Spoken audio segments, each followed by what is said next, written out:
what if I told you that a first grader's chronic stomach aches today could actually be the direct, biological cause of their heart disease at age 50? It sounds completely counterintuitive, right? Right. I mean, we always like to think that a bad diet or, smoking causes adult illness. But today, we're looking at this hidden root cause that affects over 60% of us. Okay, let's unpack this, Yeah. because the science of childhood development is honestly endlessly surprising. It really And is. we're looking at a landscape where the foundation of an adult's chronic physical illness isn't what they ate or what they inhaled, but rather what they experienced when they were like 7 years old. Exactly. So today's deep dive is taking us straight into the heart of this connection.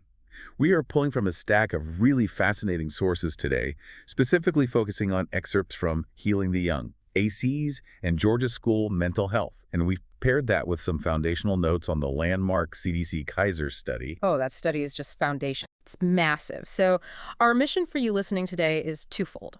First, we want to uncover this hidden and frankly just shocking thread that connects childhood experiences to adult physical health.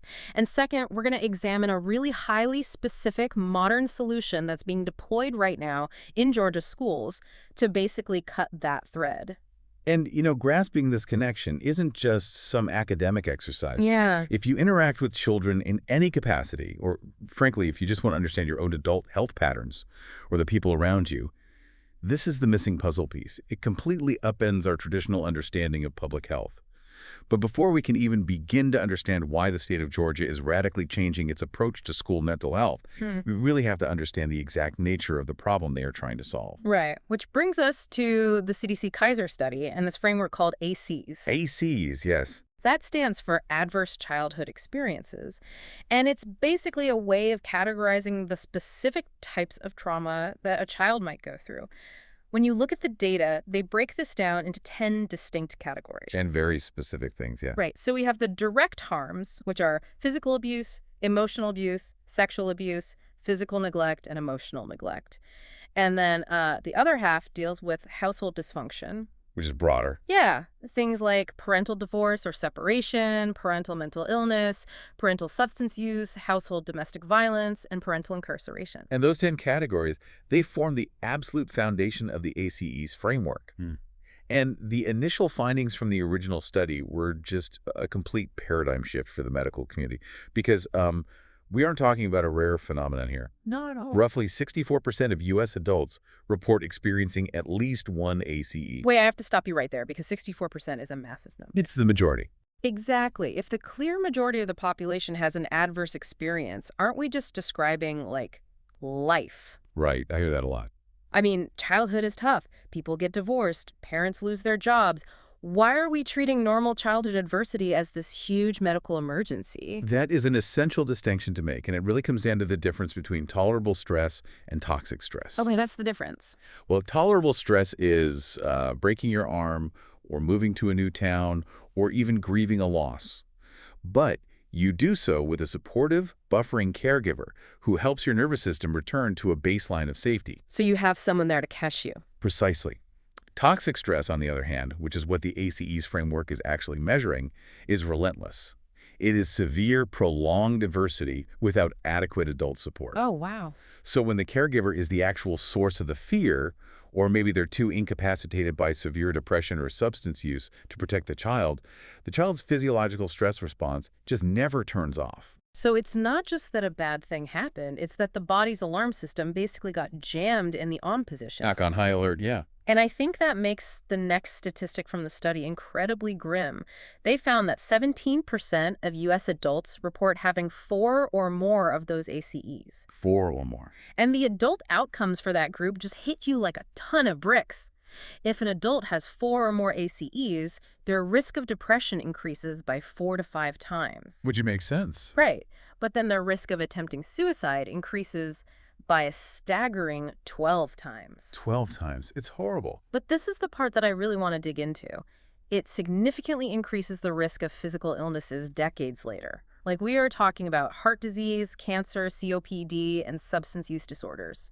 I always like to think of it like having ACEs as like carrying these invisible heavy rocks in a backpack. Oh, that's a good way to look at it. Right. Like they don't just weigh down your mind, but they actually start breaking down your physical body, giving you heart disease or cancer decades later. So, how exactly does a tough childhood physically manifest as something like COPD or heart disease in adulthood? What's fascinating here is how the body holds on to these experiences. Because, we really crave a linear timeline in medicine. We do. We want cause and effect. Exactly. We like to point to a specific physical habit and blame it for a physical outcome. You smoked, so you got COPD. Me. But here we are looking at a profound systemic biological alteration. We aren't talking about a psychological memory of bad event. We are talking about physiological weathering. Okay, I really want to push on that mechanism because I think it's vital for anyone listening to understand the how here. How exactly does a volatile household at age 7 physically manifest as blocked arteries at age 50? It comes down to how a developing human body processes chronic threat. Okay. When you experience a danger, say household domestic violence, your body activates its fight or flight response. Your HPA axis goes into overdrive. The HPA axis, right? Yeah, so stress hormones like cortisol and adrenaline just flood your system. Your heart rate skyrockets, blood is actively diverted away from your digestive organs and into your muscles, and your inflammatory markers rise to prepare for potential injury. It's a survival mechanism. That is a brilliant survival mechanism designed to save your life in the short term. Like running away from a predator. Your body's basically saying, hey, don't worry about digesting lunch right now. Worry about running. Precisely. But a child experiencing 4 or more ACEs isn't running away from a predator once a year. Right. They are living with the predator. They're in a constant daily state of fight or flight. Oh, man. So when a developing young body is constantly bathed in high levels of cortisol and chronic inflammation, it fundamentally alters how their systems grow. Those inflammatory markers, these immune cells called macrophages, they stay chronically activated. And what does that do over time? Well, over decades, that constant low-grade inflammation damages the lining of the blood vessels, which accelerates plaque buildup, leading directly to heart disease. It damages the cellular structures in the lungs. The nervous system's wiring literally gets burned out. It's not a metaphor. It is chronic biological weathering caused by an environment of fear. Wow. So the alarm system is stuck, the wiring slowly burns out, and then 50 years later, the physical structure collapses. Yes. So since we know these 10 ACEs cast this incredibly long, dangerous shadow into adulthood, we have to look at what's happening to these kids while the foundation is being poured, Where do they spend most of their time while this toxic stress is actively occurring? Well, school. They spend it in school. Which means the classroom is basically ground zero for observing these trauma responses in real time. But, a dysregulated child doesn't usually walk up to a teacher and articulate that their HPA axis is chronically activated due to parental incarceration. No, of course not. They act it out. The research points out that how a child presents varies heavily by their developmental stage, but the symptoms are universally recognizable to any teacher or parent. Absolutely. We're looking at behavioral problems, school avoidance, anxiety, depression, sleep problems, regression to younger behaviors, and attention or focus difficulties. And then there are the somatic complaints. Right, the physical manifestations of all that emotional and neurological overload. Here's where it gets really interesting. Think about traditional classroom management and those somatic complaints. The classic symptoms for young kids are mysterious stomach aches and headaches. Right. Going back to your point about the fight or flight response, blood is literally being diverted away from their digestive system because their brain thinks they are in mortal danger. Of course, their stomach hurts. But if a kid is unable to sit still, lacks focus, and constantly complains of a stomachache right before a loud transition period, traditional discipline dictates we reprimand them. They get detention. They lose recess. So how often are we mislabeling them as problem kids when their stomach aches and lack of focus are actually active trauma responses? It happens constantly in environments that lack a trauma-informed framework. Yeah. If a child's disruptive behavior is a symptom of a dysregulated nervous system caused by an ACE, punishing them just adds more stress.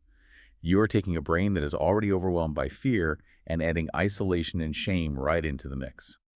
Looking at school behavior through a trauma-informed lens changes the entire approach from one of punishment to one of de-escalation and support. I would really encourage you listening to think about the kids in your own orbit. That's a good point. Yeah, the ones who frequently have these mysterious somatic complaints, or maybe the teenager whose sudden drop in grades is accompanied by self-harm or substance use. That is the body communicating an overwhelming threat that the brain cannot yet articulate. But what does that actually look like in practice, though? If a student is throwing a chair, a teacher can't just ignore it. Oh, definitely not. A trauma-informed approach isn't about ignoring dangerous behavior. It's about changing the response mechanism. Okay, how? Instead of immediate punitive action that heightens the threat level, a trauma-informed educator recognizes the dysregulation. They might utilize a sensory corner or guide the student through specific breathing exercises designed to stimulate the vagus nerve and forcefully lower the heart rate.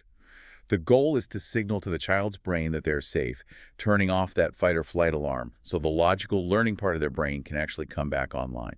Okay, that brings up a crucial juncture for this deep dive. Hmm. Once a school or a parent identifies that a student isn't just misbehaving, but is exhibiting severe trauma responses, can we actually fix this?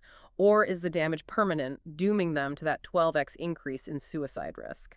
The research delivers some incredibly hopeful news here. Trauma is highly treatable. Oh, thank goodness. Yeah, the neurological damage is not permanent, especially when it is addressed early while the brain is still incredibly plastic. So the documentation outlines specific evidence-based treatments, like the gold standards of healing. Let's walk through them because the mechanisms of how these work are so fascinating. Let's do it. The absolute gold standard mentioned is TFCBT, which stands for Trauma-Focused Cognitive Behavioral Therapy. All right. That is a structured, short-term treatment that directly addresses the distorted beliefs and intense negative emotions related to the trauma. And it really helps the child build specific coping skills to regulate their stress response. They also mention EMDR, which is eye movement desensitization and reprocessing, but adapted for children. Yes. It sounds almost sci-fi to people who haven't encountered it. It literally uses guided eye movements or sometimes tapping to help the brain refile traumatic memories. Instead of the memory sitting in the brain like an open computer tab that constantly triggers a physical panic response, the bilateral stimulation helps the brain process the memory and close the tab. It's a brilliant intervention. So the memory is still there, but the physiological alarm is totally disconnected from it. Exactly. It's amazing for memories that are trapped in the body's nervous system. But there's one therapy on the list that I feel requires a bit more explanation. It's called child-parent psychotherapy, or CPP. The literature notes this is specifically designed for very young children, ages 0 to 6. Yes, CPP. Why is there a specific therapy just for 0 to 6-year-olds? And how do you even do therapy with a toddler?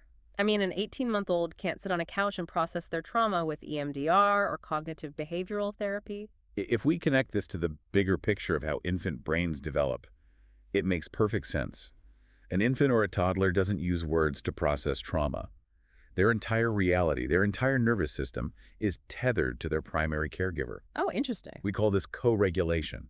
An infant cannot calm themselves down. They rely on the physical presence, the heartbeat, the tone of voice of their parent to tell their nervous system that they are safe. So the therapy doesn't isolate the child? Look at the name. It's child-parent psychotherapy. The client isn't the infant. The client is the relationship between the two of them. Oh, wow. That's powerful. Yeah. So if a trauma has occurred, like household domestic violence, both the child's and the parent's nervous systems are entirely dysregulated. A trained CPP therapist works with them together in the room. They use play, guided interactions, and observation to help the parent understand how to soothe the child's specific physical trauma responses. While also helping the parent. Exactly, simultaneously helping the parent manage their own trauma. You aren't just treating a symptom, you are healing the entire ecosystem the child relies on for survival. You heal the relationship to heal the child. That's beautiful. Yeah. But knowing these therapies work creates a new, incredibly frustrating problem. The access. Yes, the families who need these gold standard treatments the most, families dealing with poverty, parental substance use, or systemic instability, they are usually the ones who absolutely cannot afford a 6-month wait list. Or expensive out-of-pocket costs, or taking time off work to drive across town to a specialized clinic. And that access gap is the exact crisis the state of Georgia is trying to solve right now. Which brings us to the second part of our mission today. The documentation details a sweeping program called MentalSpace School. This is a K-12 mental health support system that integrates trauma-focused teletherapy directly into Georgia school districts' existing trauma-informed initiatives. They are embedding the clinical solution directly into the environment where the children are already spending the majority of their waking hours. It's brilliant. The logistical design of this program is so comprehensive. They provide same-day teletherapy. Think about how rare that is in mental health care. Unheard of, Or honestly. not a 6-month waitlist, same-day crisis intervention. They assign dedicated therapist teams per school, ensuring the student sees the same professional every time, building crucial continuity. They handle suicide and violence prevention, and they specifically include staff wellness and family counseling. We also really need to highlight the providers themselves here. Yeah, tell me about that. The framework mandates utilizing licensed, diverse, culturally competent therapists.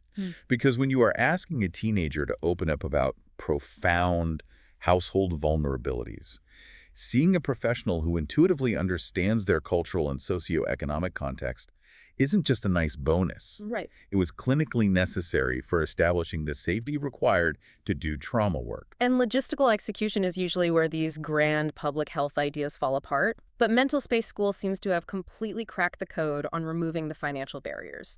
First, Medicaid covers the service at $0 out of pocket for the family. Which is huge. And for families not on Medicaid, they haven't just shrugged their shoulders. They've actively negotiated with almost every major private insurer in the state.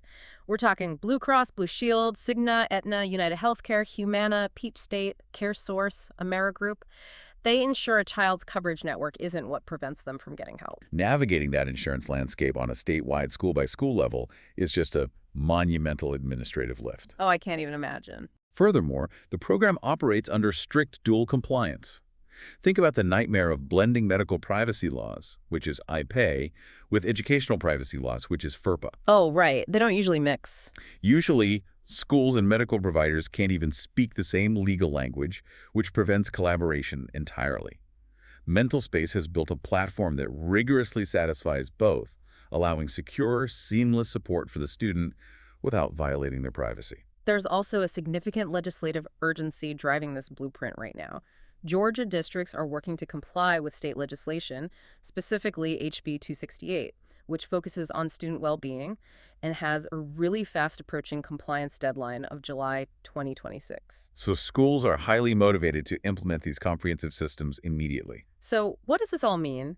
It's essentially building a highly specialized, zero-barrier mental health emergency room right inside the student's laptop or the school clinic, bypassing months-long wait lists entirely. Yes, and the legislative push is forcing the issue, but the outcomes are what actually prove the model works. The data listed for MentalSpace School is genuinely striking.